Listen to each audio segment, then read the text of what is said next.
آج میں حضرت ابو بکر صدیق کی ایک صاحبزادی کا ذکر کرنے والا ہوں، حضرت اسماء بنت ابی بکر صدیق۔ حضرت ابو بکر صدیق کی صاحبزادی ہیں، کہتی میرے ابا جی اس پیار سے گھر میں ذکر کرتے تھے نبی پاک کا کہ میں نے کہا ابا جی اب مجھ سے برداشت نہیں ہوتا، مجھے بھی کلمہ پڑھوائیں، میں نے بھی غلام بننا ہے۔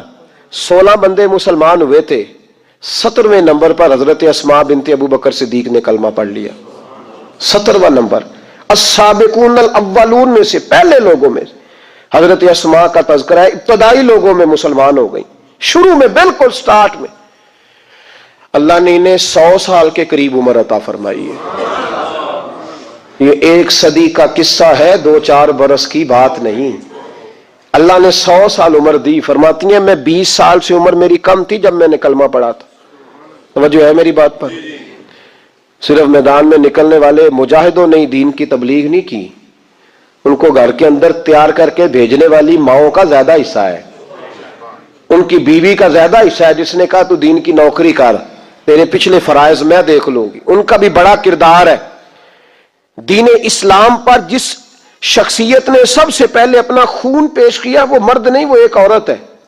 حضرت عمار بن یاسر کی والدہ سب سے پہلی شہیدہ ہے، دین کے لیے پہلا خون ایک عورت نے دیا ہے، حضرت سمیہ رضی اللہ تعالیٰ عنہ۔ حضرت اسماء کہتی ہے میں ابھی 20 سال سے میری عمر کم تھی جب میں نے کلمہ پڑھا، اور میں نے اس عالم میں کلمہ نہیں پڑھا کہ جب دین پہ چلو گے تو موجیں لگ جائیں گی، میں نے کلمہ پڑھا کہ سارا مکہ ہمارا مخالف تھا، میں نے کلمہ پڑھا تو میرے گھر کی طرف لوگ سخت نظروں سے دیکھتے تھے، میرے والد روز مار کھا کے آیا کرتے۔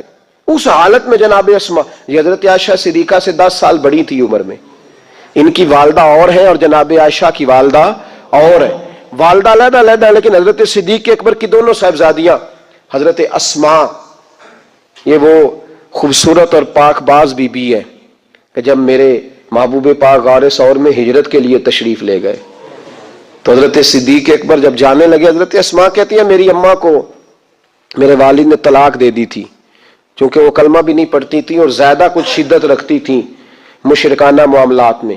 کچھ لوگ تو کہتے ہیں حضور کے اعلان نبوت سے پہلے ہی جناب صدیق اکبر نے انہیں علیحدہ کر دیا تھا، لیکن حضرت اسماء فرماتی ہیں کہ میرے والد نا مجھ سے ذرا زیادہ محبت کرتے تھے، میرے والد ذرا مجھ سے، کیونکہ میری والدہ موجود نہیں تھی تو حضرت صدیق اکبر زیادہ پیار کرتے۔ لیکن حضرت اسماء کا یہ بھی کمال دیکھیں، بخاری شریف میں حدیث موجود ہے، حضرت اسماء کہتی ہیں میری مشرکہ ماں مجھ سے ملنے آئی کئی سالوں کے بعد، دروازے کے باہر آ کے اماں نے آواز دی اسماء تیری ماں آئی ہے، تو حضرت اسماء تیزی سے اٹھی، ماں ملی ہے نا کئی سالوں کے بعد، لیکن جا کے بغل گیر نہیں ہوئی، بلکہ اماں دروازے پہ تھی تو جناب اسماء نے اندر سے کنڈی لگا لی، دوڑ کے اٹھ کے کنڈی لگائی اور کہا جاؤ حضرت عائشہ صدیقہ کو میرا پیغام دو کہ محبوب سے پوچھ کے بتائیں کہ مشرکہ ماں آئی ہے، اگر نبی پاک کہیں گے تو اماں سے ملوں گی، اس لیے کہ میرا سارا کچھ میرے نبی سے وابستہ ہے، میرا سارا کچھ محبوب کے قدموں سے وابستہ ہے، حضور اجازت دیں گے، یہ بخاری مسلم میں موجود، پھر ملوں گی۔ تو حضرت اسماء کا جب پیغام گیا تو نبی پاک علیہ السلام نے فرمایا وہ مشرکہ ہے تو خود ہی اللہ اس سے پوچھ لے گا، اسماء سے کہو تمہاری تو ماں ہے نا، تم تو ملے نا، میرا ابا جی ظالم ہی بڑا ہے، حضرت جی آپ کو نہیں پتا بڑے ظالم ہے، انہوں نے میرے ساتھ بڑی زیادتیاں کی ہیں۔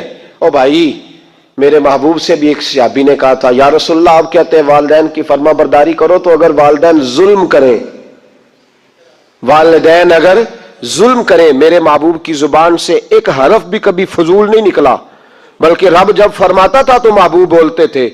اس نے ایک دفعہ کہا حضور اگر والد ظلم کرے، تو نبی پاک نے 3 دفعہ فرمایا او یظلمو او یظلمو او یظلمو، اگر وہ ظلم بھی کرے ظلم بھی کرے ظلم بھی کرے تو پھر بھی تو نے ماں باپ کی فرما برداری کرنی۔ 3 دفعہ محبوب نے ارشاد فرمایا۔ حضرت اسماء کہتی ہیں حضور نے فرمایا تیری تو والدہ ہے نا، تو میل۔ پھر پیغام بھیجا کہ یا رسول اللہ وہ کچھ تحفے بھی لائی ہیں، اگر اجازت ہو تو قبول کروں، فرمایا تیرے لیے اجازت ہے۔ حضرت اسماء اتنی مضبوط مسلمان تھی کہ اماں مشرکہ تھی، لیکن اس کے قریب جانا انہوں نے پسند نہ کیا جب تک حضور اجازت نہ دے۔ فرماتی ہیں جب میرے ابا جی ہجرت کے لیے جانے لگے نا غار ثور پہ تو میری ڈیوٹی لگا گئے، کہنے لگے بیٹی تو بڑی ہے، پیچھے ذرا خیال رکھنا۔ کہتی ہیں 60,000 دینار تھے گھر میں،